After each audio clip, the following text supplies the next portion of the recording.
Միշտ չէ, որ բաժանումը տխուր է, այն հաճախ մեր եսի նոր սկիզբն է։ Հենց այս գաղափարն է ընկած երիտասարդ նկարչուհի Հասմիկ Կարապետյանի «Էպիզոդ» 5 խորագրով անհատական ցուցահանդեսի հիմքում։ 5 առանձին շարքերից կազմված ցուցադրությունը արվեստագետի 5 տարվա ապրումների, գտածի ու կորցրածի, ինքնության որոնումների արտացոլումն է։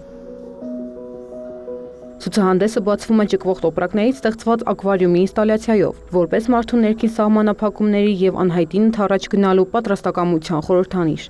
Ակվարիումից, երբ որ ես սկսել եմ քայլել, երբեք չեմ մտածել, որ կհասնեմ իմ համար ամենակարևոր ազատությանը, այդ ամենակարևոր կետին, ջրային տարածությանը։ Իսկ հաճախ մարդիկ չեն ձգտում հասնելու իրենց համար ամենաազատ կետին, օրինակ օվկիանոսին, որին ես ձգտում եմ, այլ օրինակ շատերը փորձում են իրենց համար կարևոր կետը գտնել հենց գետերում կամ լճերում։ Ցուցադրության առաջին շարքը սկսվում է սև սպիտակ կոշիկների գրաֆիկայով։ Ըստ հեղինակի, կոշիկներն են ամենաճիշտը պատմում մարդու անցած ճանապարհի մասին։ Սև ու սպիտակից հետո միանգամից անցում եմ կատարել գույների, որտեղ իմ կյանքում էլ է գույներ մտել ու պակասել կամ ավելացել ու եւի դրա հետևանքով նաեւ հիմա ավելի շատ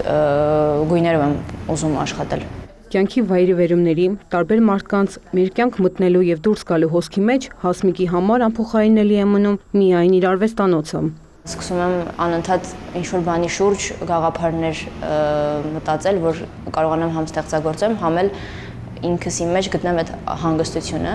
ու երևի դրա համար ամենահոգեարազատ վայրն է։ Ցուցասրահի մեկ այլ անկյունում Շոժայի գունեղ պատկերներն են։ Սևանի ափին է սիրում ստեղծագործել։ Ալիքների անհանգիստ ու անվերջ շարժման, մայրամուտի բոցավառ լույսի ներքո են ծնվել նկարչուհու ամենաանձնական գործերը։ Գնում ես ու չես մտածում ու ընդհանրապես ազատ ստեղծագործում ես ու ընդհանրապես ոչ ժամ հասկացողություն կա, ոչ քանակի հասկացողություն կա, օրինակ, ու ինչ ձեռքիդ տակ կա, վերցնում ես ու սկսում ես դրանցով նկարել։ Սպիտակ պատին առանձնացված ինքնադիմանկարն ամփոփում է ցուցադրությունը։ Լռության մեջ կանգնած այս պատկերն այն ներքին խաղաղությունն է, որով արվեստագետը պատրաստվում է դիմավորել կյանքի հաջորդ ուժգին ալիքը։